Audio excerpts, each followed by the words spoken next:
guys. Lagi di Sorry, guys. SMA 16 ya kita ya. Ya, kami lagi di SMA 16. Dan sebentar lagi kita akan ada kedatangan tamu ya. Siapa tuh nanti ya teman-teman lihat semua. Dan hari kita akan bahas tentang Langsung duduk aja gitu ya. duduk aja. Gitu ya. Nanti kita bahas tentang BK. Jadi teman-teman ya lihatin video kami dari awal sampai akhir. Oke. Stay tune ya guys ya. Stay tune guys ya. Ya guys guys ya. ya. Oke ya, perkenalkan nama saya Riana. Saya di SMA Negeri 16, guru BK di SMA Negeri 16 Batam. Nggak tahu nih, itu diperkenalkan. Dan guys ya, guys ya. Guys ya. Bu Riana kebetulan alumni dari BK Undrika. Ya benar. Saya alumni BK Undrika. Saya alma mater tahun 2010. Saya 2010 ya. 2010 tamatnya wisudanya 2015. Boleh nanya Bu? Boleh. Kenapa Ibu tertarik ambil BK? Oke, tertarik ambil BK ya. Kalau dibilang tertarik yang pertama kali karena ibu ceritanya senang dengan namanya manusia. Ya kan? Manusia. Maksudnya gini, cita-cita sih waktu SMP bu pengen jadi pendeta. Dari SD sampai SMP sampai SMA menjadi pendeta. Ceritanya gitu kan. Jadi pendeta. Nah ternyata waktu SMA ibu sekolahnya lumayan agak jauh, jadi naik angkot. Harus naik angkot baru nyampe ke sekolah. Karena di angkot itu kan beragam-ragam orang gitu kan. Nah, kebetulan saat ibu naik angkot itu sering barengan dengan orang yang kerja di bank. Ya kan? Kerja di bank ini ceritanya kayaknya sejarah lah gitu, kerja di bank. Jadi mau lihat orang bank itu cantik, bersih, wangi ya kan? Musnah semua cita-cita gitu. Musnah cita-cita ibu jadi pendeta gitu kan. Akhirnya aku mau kerja di bank lah, siapa tahu bisa merubah diriku yang agak sedikit tomboy gitu kan dikerjakan. Nah rupanya setelah ibu perhatikan lagi orang semakin ibu dalami dalam orang yang kerja bank ini bagian apa, akuntansi segala macam gitu kan, ibu mundur lagi gara-gara satu nggak pede sama penampilan. Yang kerja di bank itu kan putih, bersih, tinggi gitu kan. Sementara ibu lihat diri ibu hitam gitu kan, gendut. Jadi adalah musnah lagi gitu kan. Insecure. Akhirnya tamat SMA daftar belum coba kuliah gitu kan, belum coba kuliah. Cuman waktu tamat SMA itu karena ibu termasuk kalau berteman itu berteman, maksudnya nggak mau ganti-ganti, nggak milih-milih dan nggak mau ganti-ganti gitu. Misalnya berteman sama kalian berdua, ibu akan berteman dan akan jaga pertemanan itu. Karena mungkin dari awal sisi pendeta ibu merasa menjalin pertemanan dengan orang itu suka, ibu mengenal karakter orang itu ibu suka gitu. Terus kemudian tamat SMA ibu merantau ke Batam, kerja di PT. Nah waktu itu ada tes psikologinya kan, ada psikologinya. Ibu semakin ada nggak ya psikologi di Batam ini, jurusan psikologi, karena ibu kerja dulu baru mau kuliah gitu kan. Jadi ada nggak ya gitu. Jadi belum nyari ini, masih semakin kayaknya bisa deh kerja di HRD gitu kan. Di PT ini kayaknya nggak butuh orang yang benar-benar menarik, yang penting cerdas gitu kan, menerima aku yang secara fisik ini kalah kayaknya gitu ya kan. Nah jadi akhirnya bu coba mencari psikologi, cari tahu psikologi di Batam. Setahun ibu kerja, ibu putuskan untuk kuliah. Nah waktu itu ibu cari psikologi ini di mana? Ke universitas yang ada di Batam gitu. Ibu ke UIB, ke UNIBA gitu. Akhirnya waktu ibu setelah lihat, ibu mau balik lagi nih ke cari jurusan akuntansi karena Undrika saat itu belum ibu cek, ibu masih cari yang di daerah Batam Center kan. Nah rupanya waktu ibu lihat, kayaknya cukup mahal kan, salah satu cukup mahal ya kan. Akhirnya ibu pergi ke Undrika waktu itu, Batu Haji, kata orang ada Undrika kan. Kemudian kok ada BK gitu kan, BK-nya apa? Bimbingan konseling kan gitu ya kan. Nah waktu ibu lihat itu ada bimbingan konseling, ibu searching di internet, BK itu apa? Oh jadi guru gitu kan. Kalau misalnya setelah dilihat lagi katanya bisa juga sih BK karir gitu. Kalau misalnya mau melanjutkan konselornya, bisa menjadi seperti orang psikolog gitu kan. Nah akhirnya bilang, yaudah coba aja lah di Undrika aja, aku ambil BK aja. Ibu udah bulat itu karena ibu merasa oke, aku kalau nggak bisa belajar psikologi, aku belajar separuhnya dari psikologi. Aku belajar menangani peserta didik gitu kan. Kan nggak ngerti lah dulu BK itu bagaimana. Pokoknya yang penting setelah itu BK itu juga berbicara tentang kepribadian manusia, ya kan. Setelah kuliah baru tentang peserta didik ternyata. Jadi ibu tertarik BK itu memang mungkin dari kecil suka belajar lah tentang kepribadian manusia itu bagaimana. Akhirnya untung ada Undrika buka BK waktu itu. Banyak yang kami jadi kamu. Memang mau psikologi dulu. Oh, Di Batam Nggak ada ya. nggak nemu. benar. Nggak nemu psikologi. Iya. Makanya tadi ke BK. Iya. Setelah itu kok ibu nggak mau lanjut ke psikologi lagi? Enggak. Ibu malah waktu masuk ke BK, kemudian waktu itu kan kami angkatan pertama itu kan banyak dosen psikologi yang ngajarin kami. Untuk BK-nya itu kan belum ini kan, baru sekarang nih baru ada gitu kan. Jadi kami kayak dibawa kami ke psikologinya, ya kan, otomatis dong karena memang kan namanya dosen psikologi gitu kan. Jadi kami beberapa kali itu ikut pelatihan tentang grafologis, pokoknya tentang menyangkut psikologi lah gitu kan, dibawa pelatihan sama dosen atau mengarah BK ini lebih ke psikologi perkembangan.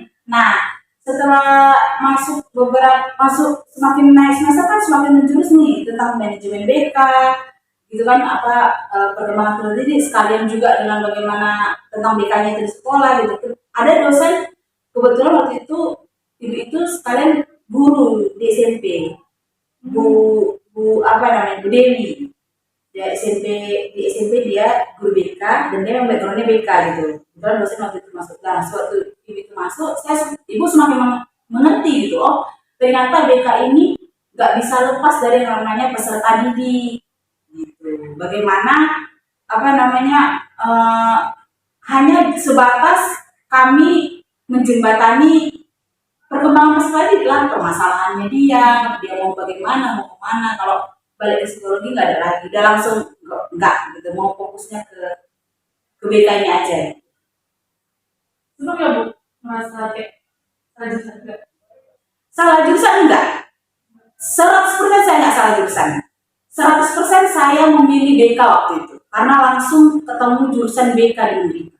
BK gitu, BK sesi jenderal, ini ada psikologi juga tapi nggak penuh gitu kan. Oke, aku mau pilih.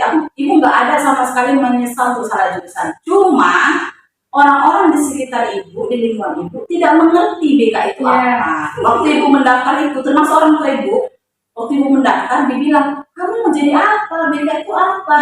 Guru BP, saya bilang gitu kan. Guru BP. Nggak ada guru BP, sedikit guru BP gitu waktu itu kan. Nah, ibu merasa, jadi waktu itu ibu juga dikuatkan sama dosen-dosen.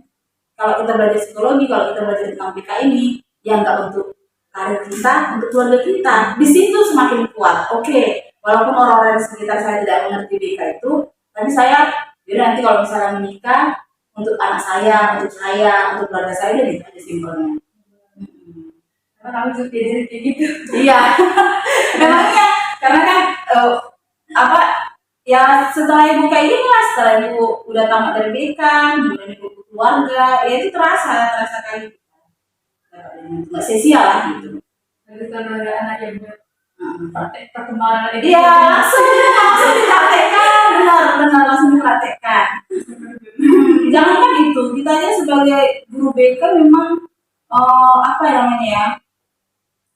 dituntut untuk, karena kita ke peserta didik ya, peserta didik. Jadi kalau misalnya kita ini BK ini salah satu mau sharing itu, kita nggak hanya harus mengerti peserta didik, kita nggak harus mengerti sosialisasi perkembangan sosialnya peserta didik, tapi kita juga harus ngikutin situasi sosialnya orang tua, guru-guru, lingkungan sekolah, lingkungan rumah. Nah, itu guru BK itu, kalau misalnya orang tahu bagaimana guru BK, pentingnya guru BK itu diajak untuk kerjasama, itu banyak kan perannya. Kayak kalau kita ditempatkan di sekolah, yang pertama kita harus menguasai peserta didik. setiap peserta ini kita harus menguasai orang tua. Orang tua kita mesti rekan kerja kita guru, kepala sekolah, TU, lingkungan sekolah. Kita kan di sekolah kan banyak masyarakat kan, harus kita pahami kenapa? Karena kita akan berhadapan sama orang itu, sama mereka itu. Anak peserta didik bermasalah berhadapan sama orang tua. Nah kita harus bawa diri kita dong ya kan? Nah itu bawa diri kita sebagai guru BK. Peserta didik berprestasi kita berhadapan sama orang tua. Pasti ada aja gitu anak berapa kali itu kalau misalnya ada beberapa alumni di SMA 16 punya kemampuan sementara orang tua belum bisa mendukung secara finansial maupun kepercayaan anaknya untuk sekolah atau kuliah di luar kota. Itu kan guru BK kalau mereka tahu fungsi guru BK dan kita sebagai guru BK juga bisa membawa diri pasti bagus. Berkesinambungan lah, saling melengkapi gitu.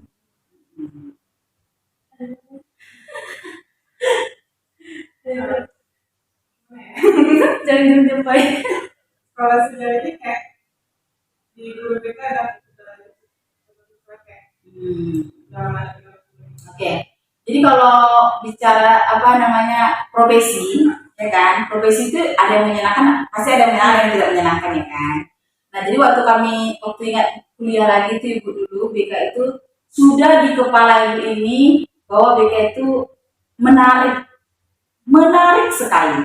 Kenapa? Aku akan bisa dekat sama anak-anak, aku akan bisa apa ya anak-anak nanti kan kalau misalnya apalagi waktu COVID ini sangat kaget sebenarnya karena langsung drastis apa namanya kayak gadget kayak media sosial tuh kayak meningkat pesat kan.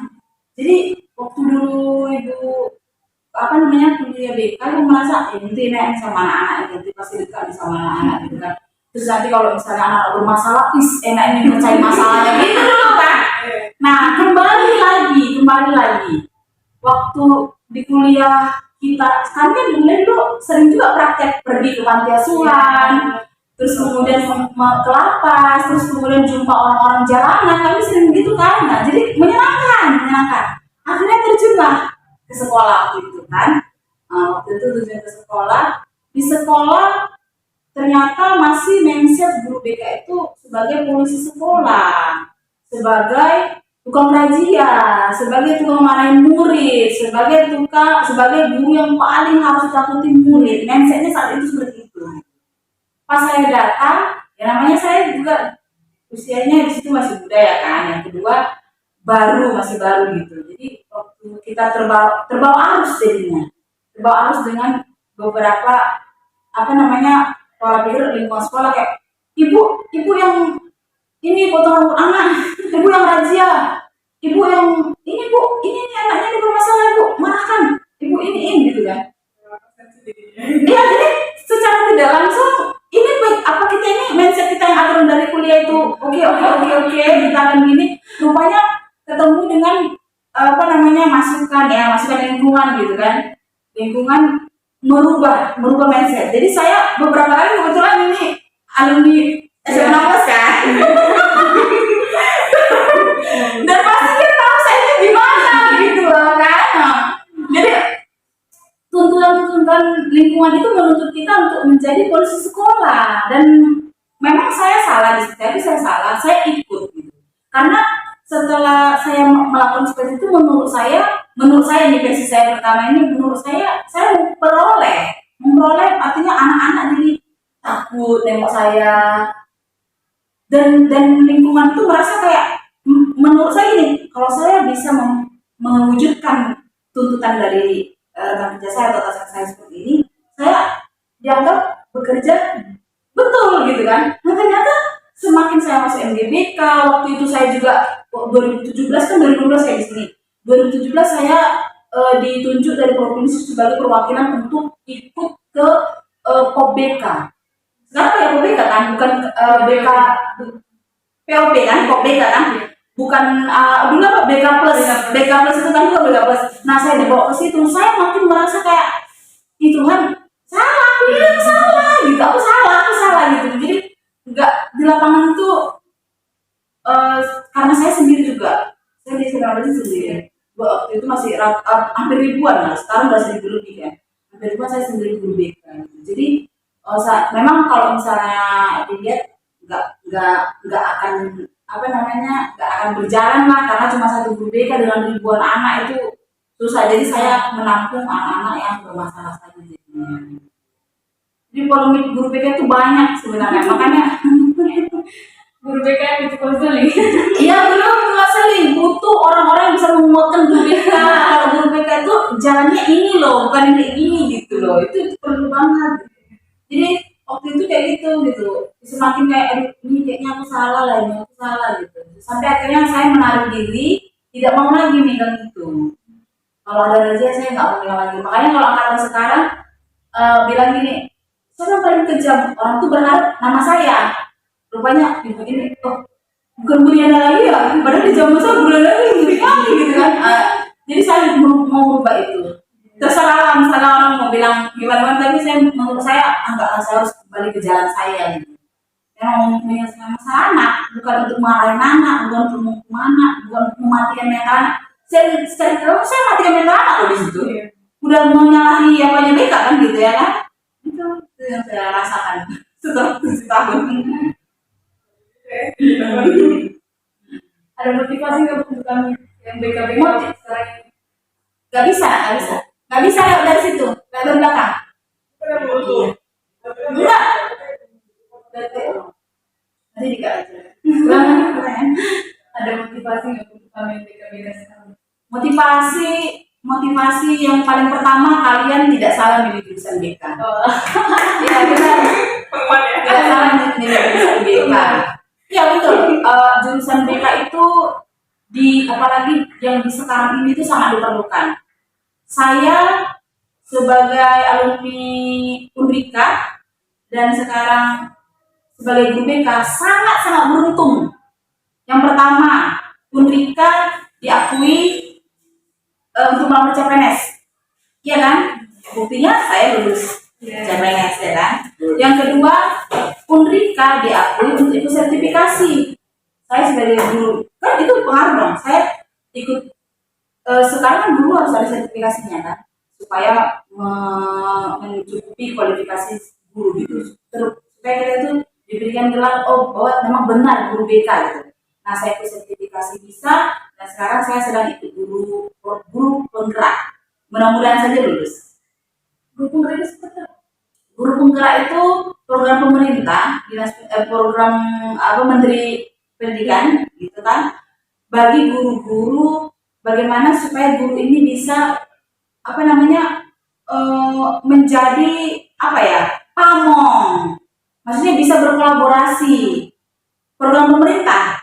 Jadi mengajak guru-guru itu supaya untuk bisa kayak saya jurusan BK gitu kan, bagaimana saya bisa menjadi pamong sebagai guru BK dan bisa berkolaborasi dengan guru-guru untuk memajukan pendidikan Indonesia yang pastinya gitu ya kan, nggak hanya di Batam, juga di Kepri, di Indonesia gitu.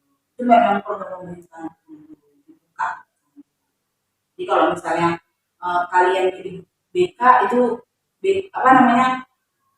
untuk kerja itu besar sekali peluangnya kita.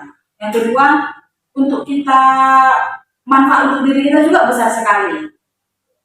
Nah, besar sekali. Itu banyak kali manfaat kalau kita beli.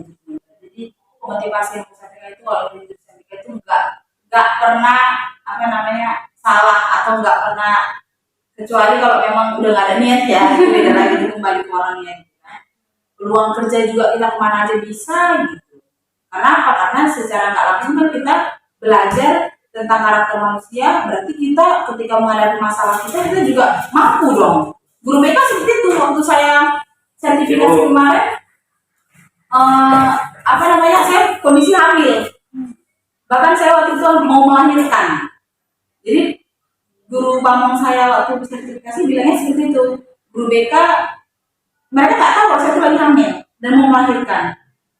Bagus guru yang menerapkan guru BK memang seperti itu, harus selalu siap di setiap kondisi gitu. Mau nggak mau selesaikan tugasnya walaupun dalam keadaan bagaimanapun, karena kita kan sudah belajar pribadi manusia, jadi kita bisa memahami kan karakternya. Saya harus melakukan Yang kedua motivasinya juga ada. Kalau kalian misalnya apa namanya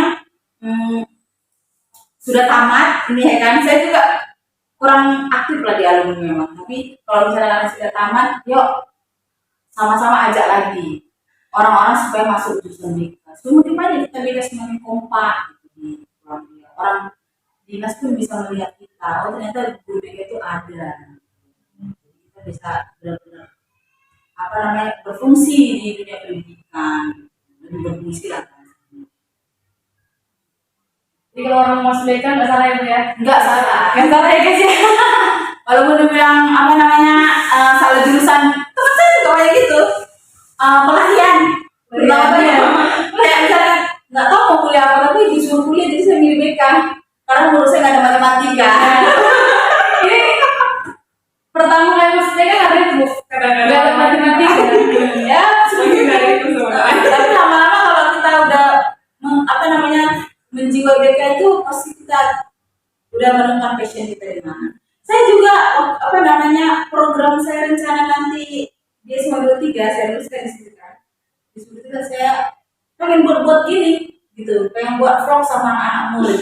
Karena saya lihat semakin apa namanya semakin majunya zaman ini orang-orang itu mengkonsumsi informasi, mendapatkan informasi, mengetahui orang lain itu makin besar gitu, makin makin kepo lah bahasanya orang kan untuk mengetahui dunia luar lah gitu, mengetahui pribadiku gitu kan. Sekarang kalau kita lihat media sosial orang-orang yang udah mulai banyak menceritakan kehidupan pribadinya, menceritakan kesusahannya, kemudian menceritakan keberhasilannya. Semua orang pengen tahu itu, siapapun itu. Termasuk saya kalau misalnya buka media sosial, kalau baca-baca kisah-kisah orang itu pengen tahu, baik dari berita yang nggak penting sampai yang penting aja kita pasti baca. Nah, jadi menurut saya tuh ini kayak gini ini perlu. Ya perlu banget gitu. Karena ya anak muda maunya kayak gini. Gitu. zamannya kayak gini. Udah zamannya udah kayak gini gitu, pengen tahu gitu. Kalau banyak-banyak tahu lah tentang pribadi orang, cerita-cerita orang. Memang orang sebenarnya tertarik, paling tertarik itu kalau untuk masalah kepribadian. Memang benar. Jadi kalau misalnya kalau kata dulu waktu kuliah itu siap-siaplah BK itu jadi sampah masalah orang. Memang iya loh. Saya beberapa kali itu sama teman-teman kerja saya atau teman-teman sama main saya gitu kan.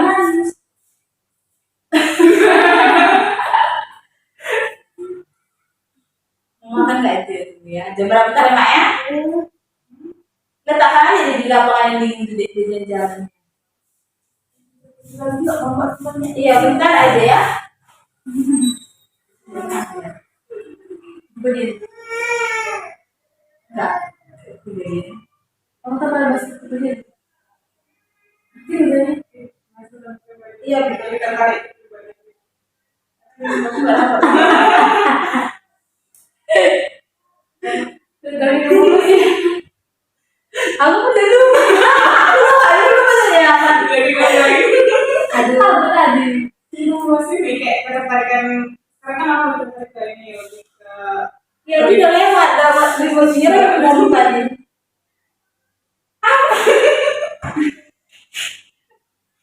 dari lupa. Kenapa? Ih, depan aja gitu Bu. Ya apa ya tunggu ya. Kan bisa potong nanti ya. Kau tadi nanya apa? Ada itu nanya, memang orang-orang lebih tertarik kalau membahas kepribadian itu. Ah ya. Jadi ibu kalau misalnya orang tahu saya jurusan BK, orang akan banyak misalnya kayak kamu lihat aku kayak mana? Iya. Ayo gitu. Jadi kita Namanya lihat orang gitu. kepribadian ini gimana menebak-nebak gitu. Ya terus nanti misalnya dulu yang ibu yang Gimana sih orangnya? iya dulu ibu yang kali waktu di sini tuh pertama itu mau sampai jam 10 malam anak murid itu WA saya.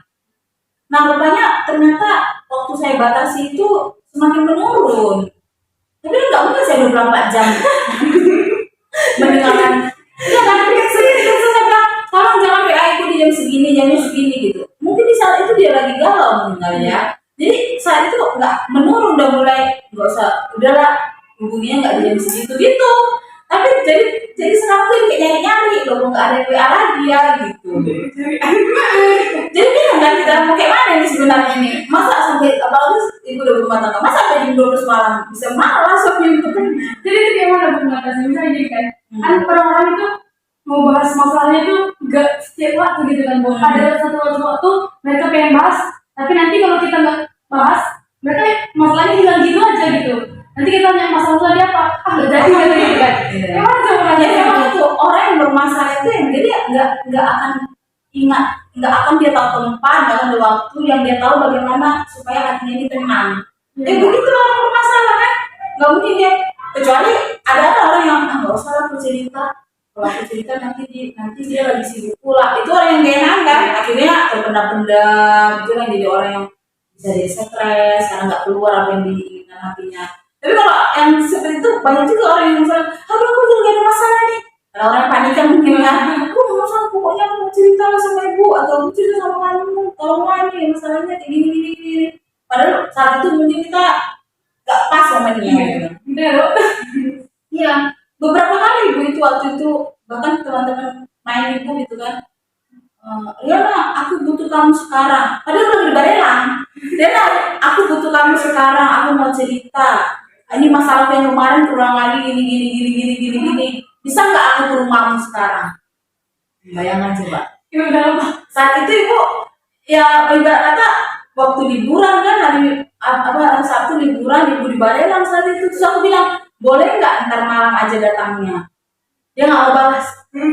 Berarti di situ sebenarnya kita sebagai guru BK salah juga dong gitu kan. Tapi itu antara teman saya ya kan, sebenarnya. Misalnya dia punya masalah itu ya berarti kan ibarat kata langsung, mungkin dia butuh langsung. Akhirnya dia telepon, oke aku lagi di jalan, aku pulang. Cuma setelah itu cuma kayak mana nih aku bingung. Ya tetap juga, yang penting dia mencurahkan isi hatinya walaupun jalan keluar belum tentu dia dapat. Iya. Yang penting gak pulang dulu ya. Ada lagi? Enak-enak sih sebenarnya. Kalau kalian nanti tamat, kalian memilih itu di dunia pendidikan, pokoknya jalani jalannya BK. Ya, bagaimanapun orang kayak saya tadi udah sempat terpengaruh ya dengan orang lingkungan saya gitu kan.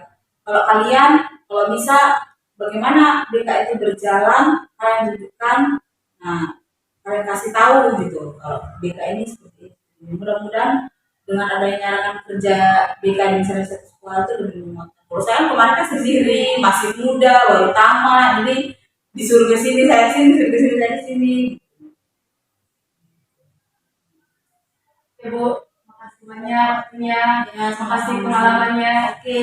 Oke guys, sekian dan terima kasih. Kayak gitu aja. Oke guys, terima kasih Bu sharingnya hari ini. Semoga banyak Amin. banyak sharing yang kami dapat. Ya, amin. Lain kali kalau bisa tentukan topiknya. Tentang apa gitu kan. Jadi lebih seru loh sebenarnya gitu kan. Tentang apa, misalnya kalian lagi kuliah nih, disuruh praktek kemana, punya permasalahan apa, kita sharing tentang masalah itu. Mudah-mudahan nanti kalau ada anak murid yang nonton malah. Jadi saya cerita lagi, masukkan sedikit.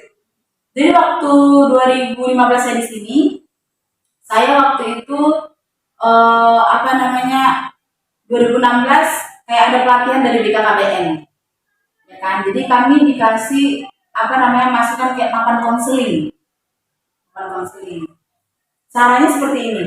Kalau tujuannya ya seperti ini sama dengan vlog. Jadi ada masalah, anak dimasukkan ke kotak permasalahan, saya buka, saya bacakan, saya tulis masalahnya, saya berikan jawabannya. Nanti orang yang siapapun peserta didik boleh menuliskan sarannya apa.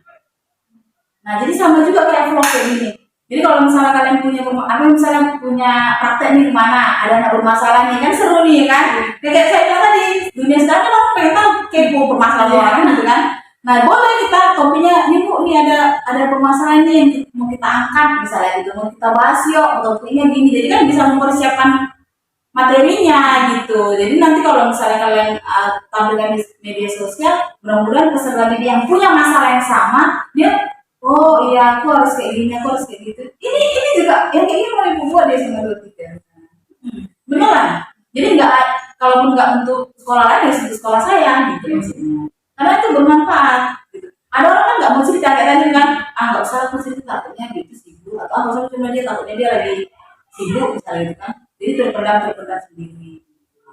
Tapi kalau ada video itu seperti yang cerita setidaknya Ya, setidaknya dia punya jalan keluar. Misalnya dia punya masalah yang sama gitu kan.